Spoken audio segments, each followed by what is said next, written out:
क्या दोस्तों आपको पता है टोक्यो ओलंपिक जब आगामी साल में आयोजित होगा तो हमारी भारतीय टीम की स्पॉन्सरशिप किसको दे दी गई है। कोविड-19 के चलते बहुत से युवा बेरोजगार हो गए हैं, तो किस टेक्नोलॉजी कंपनी ने युवाओं को रोजगार तलाशने के लिए एक हाल ही में ऐप डेवलप किया है। और साथ साथ हमारे राजीव गांधी खेल रत्न पुरस्कार की हाल ही में घोषणा की गई है, तो किस व्यक्तियों को हाल ही में 2020 में राजीव गांधी खेल रत्न पुरस्कार मिलेगा।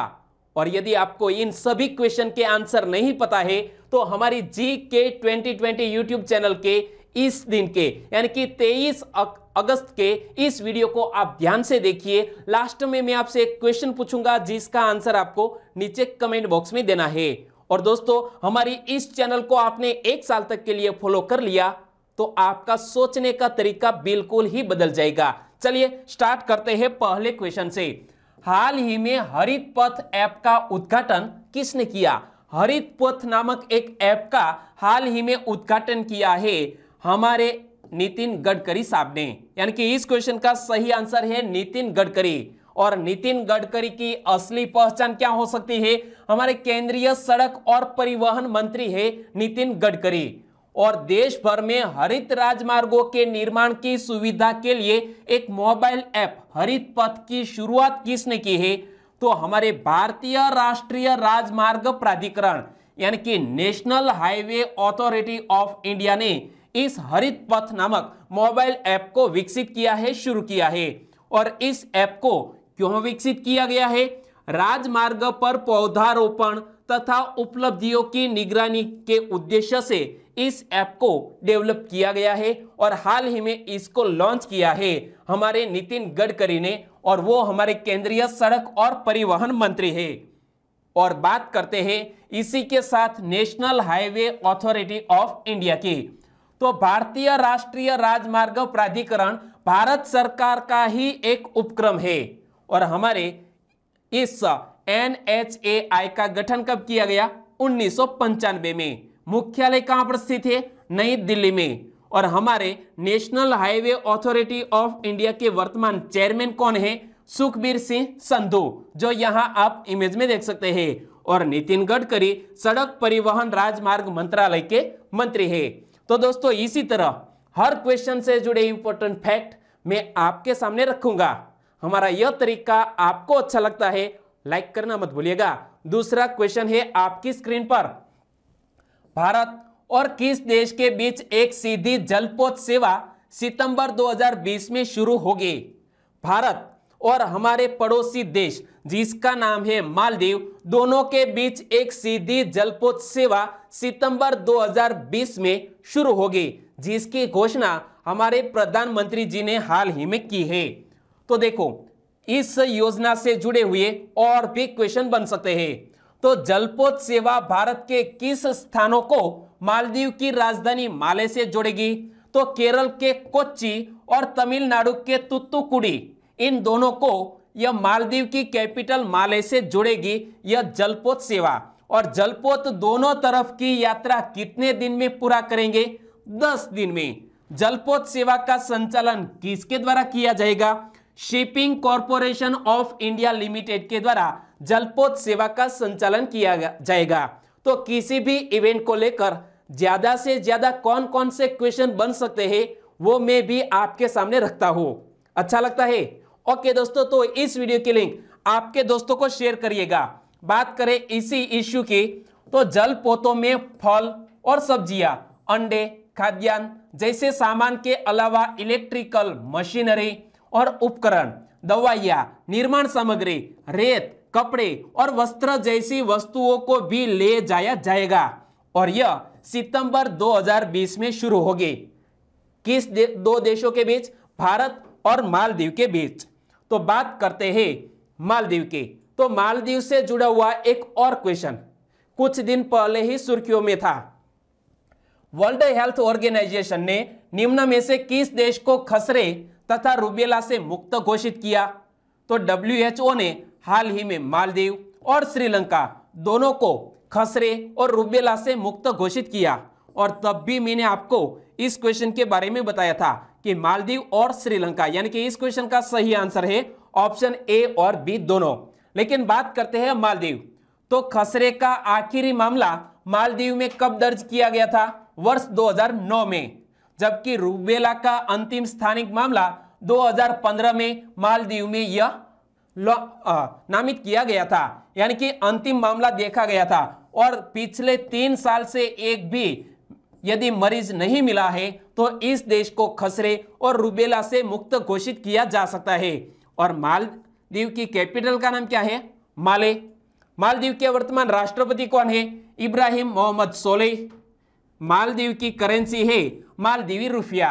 और यहां मैप में देखिए, यह जो छोटे छोटे आप स्पॉट देख रहे हैं वो एक द्वीप है, और बहुत से ऐसे द्वीपों से बना हुआ है यह मालदीव कंट्री। और तीसरा क्वेश्चन है अब आपकी स्क्रीन पर। हाल ही में सूचना और प्रसारण मंत्रालय द्वारा ऑनलाइन आयोजित राष्ट्रभक्ति की लघु फिल्म प्रतियोगिता में प्रथम स्थान का नकद पुरस्कार किसने जीता? तो हमारे सूचना और प्रसारण मंत्रालय द्वारा हाल ही में एक कॉन्टेस्ट आयोजित किया गया और इसमें अवार्ड जीता है MI नामक एक लघु फिल्म ने। और दोस्तों, इस फिल्म को हाल ही में नकद पुरस्कार दिया गया, लेकिन कितने रुपये का? तो देखो, सूचना और प्रसारण मंत्री कौन है? प्रकाश जावड़ेकर, जिन्होंने हाल ही में इस अवार्ड विजेता का नाम घोषित किया। तो अभिजीत पॉल की फिल्म MI को ऑनलाइन आयोजित राष्ट्रभक्ति की लघु फिल्म प्रतियोगिता में प्रथम स्थान और 1 लाख रुपये का नकद पुरस्कार जीता है। कितने लाख रुपये का? 1 लाख रुपये का नकद पुरस्कार जीता है MI नामक इस लघु फिल्म ने। और दूसरे स्थान पर कौन सी फिल्म रही? तो देखो, देबो जो संजीव द्वारा निर्देशित अब इंडिया बनेगा भारत ने दूसरा स्थान और 50,000 रुपये का नकद पुरस्कार जीता। और इस प्रतियोगिता का तीसरा स्थान 25,000 रुपये का नकद पुरस्कार युवराज गोकुल द्वारा निर्देशित लघु फिल्म 10 रुपये को मिला है। तो पहला स्थान MI फिल्म को, दूसरा स्थान अब इंडिया बनेगा भारत को और तीसरा स्थान 10 रुपये को मिला है। चौथा क्वेश्चन, हाल ही में सुर्खियों में रही श्रीशैलम जल विद्युत बिजली घर परियोजना किस राज्य में स्थित है? दोस्तों, हाल ही में एक हादसा हुआ है श्रीशैलम जल विद्युत बिजली घर परियोजना में, और यह तेलंगाना राज्य से संबंधित है, यानी कि इस क्वेश्चन का सही आंसर है तेलंगाना। तेलंगाना में श्रीशैलम जल विद्युत बिजली घर परियोजना की सुरंग में स्थित पावर हाउस में लगी आग में फंसे 9 कर्मचारियों की मौत हो गई है। और इस मामले में जांच अधिकारी किसको नियुक्त किया गया है? तो CID के अपर महानिदेशक गोविंद सिंह को इसका जांच अधिकारी नियुक्त किया गया है। और बात करते हैं इस परियोजना के, यानी कि श्रीशैलम परियोजना जहां यह हादसा हुआ है, तो इस हादसे को मद्देनजर रखते हुए मुख्यमंत्री के चंद्रशेखर राव ने मृतकों के परिवार के एक सदस्य को सरकारी नौकरी देने की घोषणा की। तो राज्य के ऊर्जा मंत्री कौन है? जगदीश रेड्डी, जो यहां आप इमेज में देख सकते हैं। और बात करते हैं तेलंगाना राज्य के, तो तेलंगाना से जुड़े हुए कुछ क्वेश्चन मैं आपके सामने रखता हूं। 2 जून को निम्न में से किस राज्य ने अपना स्थापना दिवस मनाया? तेलंगाना राज्य ने। तेलंगाना राज्य के पहले मुख्यमंत्री कौन बने? के चंद्रशेखर राव, और वर्तमान में भी के चंद्रशेखर राव ही तेलंगाना के मुख्यमंत्री हैं। और तेलंगाना राज्य के पहले राज्यपाल कौन बने थे? ESL नरसिम्हन। कौन? ESL नरसिम्हन, जो तेलंगाना राज्य के पहले राज्यपाल बने थे। और तेलंगाना का गठन कब किया गया? 2 जून 2014 को। तेलंगाना की कैपिटल का नाम है हैदराबाद। तो तेलंगाना की वर्तमान राज्यपाल कौन है? तमिलिसाई सौंदरराजन। और तेलंगाना की आधिकारिक भाषा है तेलुगु। और एक क्वेश्चन को लेकर भी तेलंगाना सुर्खियों में रहा कि हाल ही में किस राज्य के तेलिया रुमाल को GI टैग प्रदान किया गया है? तो तेलंगाना के तेलिया रुमाल को GI टैग प्रदान किया गया है। किन किन राज्यों से सटा हुआ है तेलंगाना? यहां आप देख सकते हैं छत्तीसगढ़, यहां पर महाराष्ट्र, कर्नाटक और यहां पर आंध्र प्रदेश से सटा हुआ है यह तेलंगाना राज्य। 5वां क्वेश्चन, निम्न में से किस खिलाड़ी को राजीव गांधी खेल रत्न पुरस्कार 2020 से सम्मानित नहीं किया जाएगा? दोस्तों, जब ऐसा क्वेश्चन सामने आए तो आपको पूरा क्वेश्चन ध्यान से पढ़ना होगा, क्योंकि यहां हमें पूछा गया है कि किस खिलाड़ी को राजीव गांधी खेल रत्न पुरस्कार 2020 से सम्मानित नहीं किया गया है। तो यहां हमारा आंसर बनेगा दुती चंद, क्योंकि इस साल दुती चंद को अर्जुन अवार्ड से नवाजा गया है, जबकि विनेश फोगाट, मनिका बत्रा, रानी रामपाल और इसके अलावा हमारे 2 और खिलाड़ियों को इस साल 5 खिलाड़ियों को राजीव गांधी खेल रत्न पुरस्कार से सम्मानित किया गया।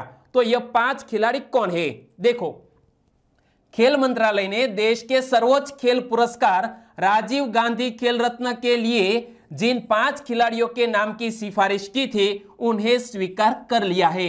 एक है क्रिकेटर रोहित शर्मा, पहलवान विनेश फोगाट, पैरालंपिक स्वर्ण पदक विजेता मरियप्पन थंगवेलु, टेबल टेनिस खिलाड़ी मनिका बत्रा, महिला हॉकी टीम की हमारी कप्तान रानी रामपाल। इन 5 को इस साल हमारे भारत देश के सर्वोच्च खेल पुरस्कार बोले तो राजीव गांधी खेल रत्न पुरस्कार से सम्मानित किया जाएगा 19 अगस्त को, यानी कि हमारे नेशनल स्पोर्ट्स डे के अवसर पर।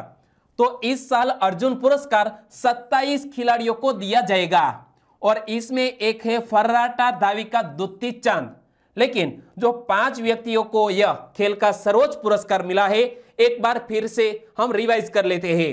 Rohit Sharma cricketer, Manika Batra table tennis player, Mariyappan T para athletics, Vinesh Phogat wrestling और रानी रामपाल हॉकी। तो ऐसा पहली बार हुआ है कि किसी टेबल टेनिस के प्लेयर को इस तरह का सम्मान मिला हो, वो है मनिका बत्रा। और पुरस्कार वितरण समारोह कब आयोजित किया जाएगा? 29 अगस्त को राष्ट्रीय खेल दिवस पर वर्चुअल आयोजित किया जाएगा, यानी कि कोविड-19 के कारण यह पुरस्कार हर साल जब आयोजित होता है, लेकिन इस साल वर्चुअल तरीके से। ओके, छठा क्वेश्चन, हाल ही में सैनिकों को ग्राम पंचायत संपत्ति कर से छूट देने की घोषणा किसने की? हमारे सोल्जर्स, इनके लिए एक बड़ी योजना की घोषणा की है हाल ही में महाराष्ट्र की सरकार ने। और वो यदि ग्राम पंचायत संपत्ति यदि कोई खरीदता है तो उन्हें कर से छूट दे दी जाएगी, यानी कि इस क्वेश्चन का सही आंसर है महाराष्ट्र। सैनिकों को ग्राम पंचायत संपत्ति कर से छूट की घोषणा किसने की है? तो महाराष्ट्र के ग्रामीण विकास मंत्री हसन मुश्रीफ ने। और अब तक रक्षा वीरता पुरस्कार के प्राप्तकर्ताओं को और उनके आश्रितों को एक आवासीय भवन के लिए ग्राम पंचायत संपत्ति कर से छूट प्रदान की गई थी, लेकिन अब राज्य के सेवारत और सेवानिवृत्त सभी हमारे सैनिक हैं, वो भी इस योजना का लाभ प्राप्त कर सकेंगे। और जब घोषणा की है इस महाराष्ट्र की सरकार ने, तो किस तरह का लाभ मिलेगा? देखो, महाराष्ट्र सरकार ने हाल ही में एक और भी घोषणा की। वो कौन सी घोषणा?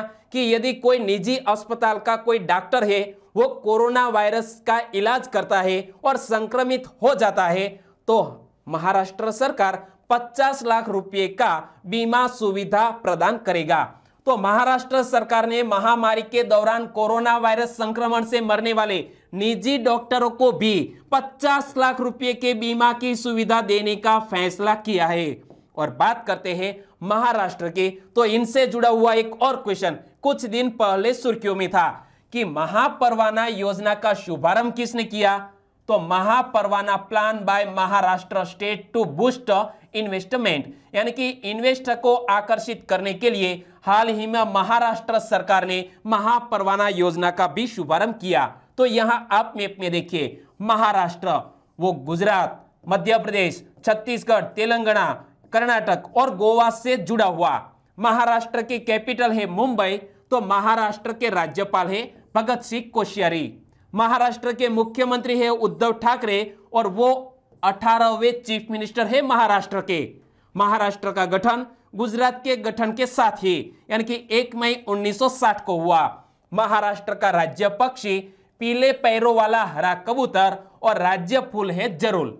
और बॉम्बे हाईकोर्ट की स्थापना कब हुई? 14 अगस्त 1862 को बॉम्बे हाईकोर्ट की स्थापना हुई। महाराष्ट्र का राज्य पेड़ है आम और राज्य पशु है भारतीय विशाल गिलहरी। 7वां क्वेश्चन, केंद्र सरकार ने नमत बसई कार्यक्रम किस उद्देश्य से चलाया है? केरल सरकार ने नमत बसई कार्यक्रम जनजातीय बच्चों को उनकी मातृभाषा में पढ़ाने के लिए चलाया है, यानी कि इस क्वेश्चन का सही आंसर है केरल। तो इस कार्यक्रम से जुड़े और भी क्वेश्चन मैं आपको बता देता हूं। नमत बसई एक इरुला भाषी नाम है जिसका अर्थ क्या होता है? हमारी भाषा। और नमत बसई कार्यक्रम को किसके द्वारा कार्यान्वित किया जा रहा है? समग्र शिक्षा केरल के द्वारा। किसके द्वारा? समग्र शिक्षा केरला के द्वारा इस नमत बसई कार्यक्रम का कार्यान्वयन किया जा रहा है। और इस कार्यक्रम के अंतर्गत समग्र शिक्षा केरला ने विशेष रूप से 50 लैपटॉप वितरित किए हैं और प्री रिकॉर्डेड कक्षाएं एक YouTube चैनल के माध्यम से संचालित की जाती है और बहुत ही अच्छे परिणाम YouTube के जरिए इस केरला में मिल रहे हैं। और बच्चे जब ऑनलाइन पढ़ाई कर रहे हैं तो आप भी हमारा YouTube ऊपर इस वीडियो को देख रहे हैं तो आपसे एक रिक्वेस्ट है, अभी तक आपने हमारी GK 2020 YouTube चैनल को सब्सक्राइब नहीं किया है तो सब्सक्राइब कर लीजिए और आने वाले हर एक वीडियो की अपडेट सबसे पहले आपको मिले। और इसलिए आप बाजू में जो बेल आइकन है उसे भी प्रेस करना मत भूलिएगा। अगला क्वेश्चन, बात करते हैं केरला राज्य की। हो गए तो गरीबी रेखा से नीचे रहने वाले लोगों को फ्री इंटरनेट प्रदान करने वाला पहला राज्य कौन बन गया था? वो भी केरल राज्य। और यहां आप देख सकते हैं केरल के चीफ मिनिस्टर कौन है? अच्छा, वेरी गुड, आपको आंसर देना है नीचे कमेंट सेक्शन में। और किस भारतीय राज्य को मसालों का बगीचा कहा जाता है? केरल राज्य को। तो आप यहां मैप में देखिए कि 2 राज्यों से सटा हुआ है यह केरल राज्य, कर्नाटक और तमिलनाडु। और केरल का गठन 1 नवंबर 1956 को किया गया। केरल में जिलों की संख्या है 14 और केरल की राजधानी है तिरुवनंतपुरम। केरल की मुख्य भाषा है मलयालम। केरल के राज्यपाल है आरिफ मोहम्मद खान और केरल के मुख्यमंत्री है पिनराई विजयन। और केरल का राजकीय वृक्ष नारियल, केरल का राजकीय पुष्प अमलतास और केरल का राजकीय पशु है हाथी और केरल का राजकीय पक्षी है ग्रेट हॉर्नबिल। और शांत घाटी कहां पर स्थित है? वो भी केरल राज्य में स्थित है। 8वां क्वेश्चन, भारत में लोगों को नौकरी तलाशने में मदद करने के लिए कॉर्मो जॉब्स ऐप किसने लॉन्च किया? कॉर्मो जॉब्स नामक एक एप्लीकेशन को हाल ही में गूगल ने लॉन्च किया है। जो भी व्यक्ति कोविड-19 से अपनी नौकरी गंवा चुके हैं वो अब रोजगार पा सकते हैं, खोज सकते हैं इस कॉर्मो जॉब एप्लीकेशन के जरिए। तो कॉर्मो जॉब्स कोरोना वायरस के कारण अपनी नौकरी गंवा चुके युवा पेशेवरों और नौकरियों की तलाश में जुटे लोगों को रोजगार दिलाने में मदद करेगा। और गूगल ने पहली बार इस रोजगार एप्लीकेशन को कहां से लॉन्च किया था? 2018 में बांग्लादेश में पहली बार रोजगार दिलाने वाली इस एप्लीकेशन को लॉन्च किया था गूगल ने। और गूगल ने भारत में इस ऐप का परीक्षण कब किया गया था? 2019 में। और गूगल अब गूगल पे जॉब स्पॉट को भारत में कॉर्मो जॉब के नाम से पुनः लॉन्च कर रहा है। यानी कि यह जो एप्लीकेशन है उसका नाम कॉर्मो जॉब से पहले नाम था गूगल पे जॉब्स। और इसे एक स्टैंड अलोन एंड्रॉइड ऐप बना रहा है कौन? गूगल। तो गूगल से जुड़ा हुआ एक और क्वेश्चन सुर्खियों में था। महाराष्ट्र सरकार ने ऑनलाइन कक्षाएं शुरू करने के लिए किसके साथ समझौता किया है? महाराष्ट्र सरकार ने गूगल के साथ समझौता किया है। तो आप यहां देखिए कि गूगल की कैपिटल यानी कि गूगल का हेडक्वार्टर कहां पर स्थित है? USA कैलिफोर्निया में गूगल का हेडक्वार्टर स्थित है। और गूगल की स्थापना 4 सितंबर 1998 को हुई। गूगल के स्थापक 2 व्यक्ति थे, एक थे लैरी पेज और दूसरे है सर्गे ब्रिन। दोनों ने मिलकर गूगल की स्थापना की। और गूगल के CEO कौन है? भारतीय मूल के सुंदर पिचाई। क्लियर। 9वां क्वेश्चन, हाल ही में श्रम ब्यूरो के आधिकारिक लोगों का अनावरण किसने किया? यहां आप देख सकते हैं। तो श्रम ब्यूरो के आधिकारिक लोगों का अनावरण किया है हमारे श्रम प्रधान संतोष गंगवार। यानी कि इस क्वेश्चन का सही आंसर है संतोष गंगवार। लेकिन संतोष कुमार गंगवार हमारे किस मंत्रालय के मंत्री है? श्रम और रोजगार राज्य मंत्री स्वतंत्र प्रभार है यह संतोष कुमार गंगवार, और उन्होंने हाल ही में श्रम ब्यूरो का एक लोगो हाल ही में अनावरण किया। तो यह लोगो श्रम ब्यूरो के उन तीनों लक्ष्यों यानी कि सटीकता, वैधता और विश्वसनीयता का भी प्रतिनिधित्व करता है, जिसके लिए ब्यूरो प्रयासरत रहता है ताकि गुणवत्ता वाले डेटा का संग्रहण किया जा सके। और 10वां क्वेश्चन, फ्रांसिस्को एशुए को किस देश का प्रधानमंत्री बनाया गया? यहां आप इमेज में देख सकते हैं फ्रांसिस्को एशुए, नाम क्या है? फ्रांसिस्को एशुए, और हाल ही में वो इक्वेटोरियल गिनी देश के नए प्रधानमंत्री बन गए हैं। यानी कि इस क्वेश्चन का सही आंसर है इक्वेटोरियल गिनी। तो देखो, फ्रांसिस्को एशुए को लगातार तीसरी बार इक्वेटोरियल गिनी गणराज्य का प्रधानमंत्री नियुक्त किया गया है, लगातार तीसरी बार। और फ्रांसिस्को एशुए को पहली बार 23 जून 2016 में इक्वेटोरियल गिनी के प्रधानमंत्री के रूप में नियुक्त किया गया था। और बात करते हैं इस देश की, तो इक्वेटोरियल गिनी गणराज्य एक सेंट्रल अफ्रीकी तेल उत्पादक देश है। यहां आप देख सकते हैं यह हमारा है इक्वेटोरियल गिनी, जिसके अगल बगल में नाइजीरिया, कैमरून और गैबोन जैसे देश स्थित है। और इक्वेटोरियल गिनी गणराज्य के राष्ट्रपति कौन है? तेओडोरो ओबियांग। और इक्वेटोरियल गिनी की कैपिटल का नाम है मालाबो, और करेंसी है मध्य अफ्रीकी CFA फ्रैंक, जो यहां आप इमेज में देख सकते हैं।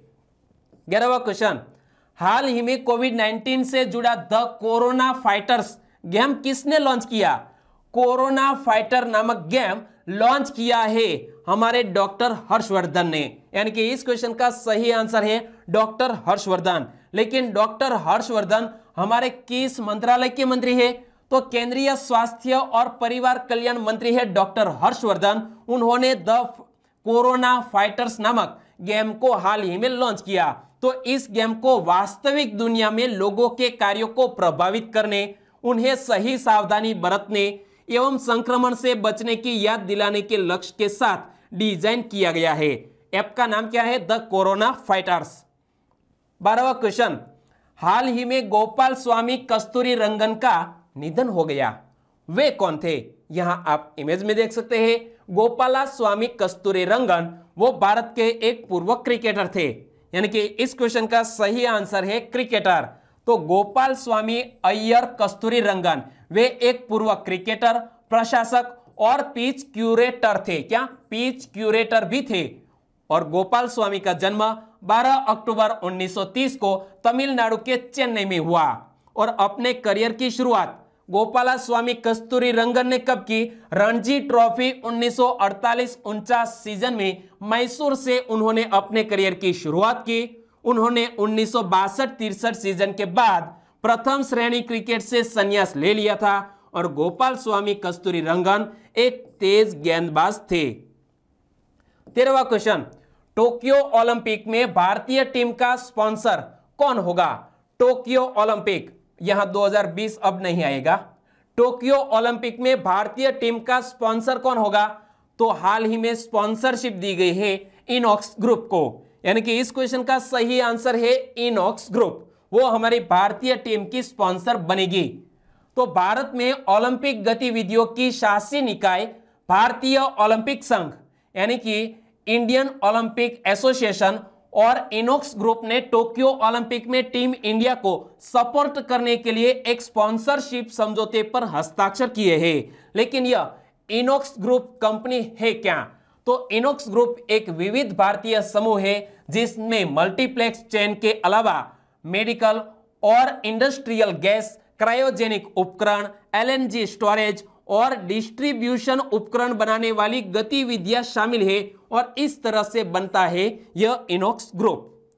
और अब बात करते हैं लास्ट वीडियो के क्वेश्चन की। लास्ट वीडियो में मैंने आपसे क्वेश्चन पूछा था, सदी में दुनिया का सबसे गर्म हवा का तापमान 54.4 डिग्री सेल्सियस कहां दर्ज किया गया? मोजावे रेगिस्तान में। यानी कि इस क्वेश्चन का सही आंसर था ऑप्शन ए, मोजावे रेगिस्तान।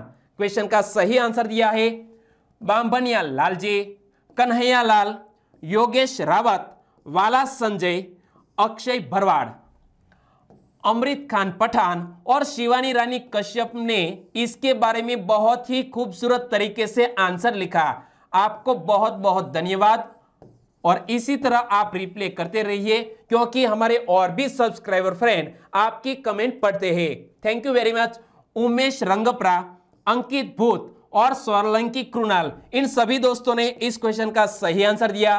तो विकास कुमार जल गोविंद चाक पिछले 1 साल से हमारे वीडियो डेली देखते हैं और डिटेल में आंसर भी लिखते हैं। आपको भी बहुत बहुत धन्यवाद। संदीप जाधव, चेतन राजपूत और वनकर नितिन कुमार, किरण बेन वसराम भाई, प्रियांक चौधरी फ्रॉम सूरत से, चुनीलाल कलारा, दीपक रोजासरा और सहदेव धोलकिया, इन सभी दोस्तों ने भी इस क्वेश्चन का सही आंसर दिया। और चेतन जे राजपूत हमारे साथ पहली बार जुड़ चुके हैं, तो आपका भी हमारी GK 2020 यूट्यूब चैनल में स्वागत है। और अब बात करते हैं आज के वीडियो के क्वेश्चन की। तो आज का हमारा क्वेश्चन है, निम्न में से किस राज्य की सरकार प्रज्ञान भारती योजना के तहत छात्राओं को स्कूटी देगी? दोस्तों बहुत ही मजेदार आंसर है। मैंने कल इसके बारे में डिटेल में बताया था कि प्रज्ञान भारती योजना के तहत किस राज्य की सरकार जो छात्राओं को स्कूटी देने जा रही है, तकरीबन 22,000। ओके, आंसर देना है नीचे कमेंट बॉक्स में। आंसर देना मत भूलिएगा। वीडियो कैसा लगा? अच्छा लगा है, हेल्पफुल लगा है, तो आप भी हमारी छोटी सी हेल्प कर सकते हैं। किस तरह? फेसबुक, व्हाट्सएप और टेलीग्राम के जरिए आपके दोस्तों को इस वीडियो की लिंक शेयर करके। कल फिर मिलेंगे नए करंट अफेयर वीडियो के साथ। तब तक के लिए टेक केयर एंड जय हिंद।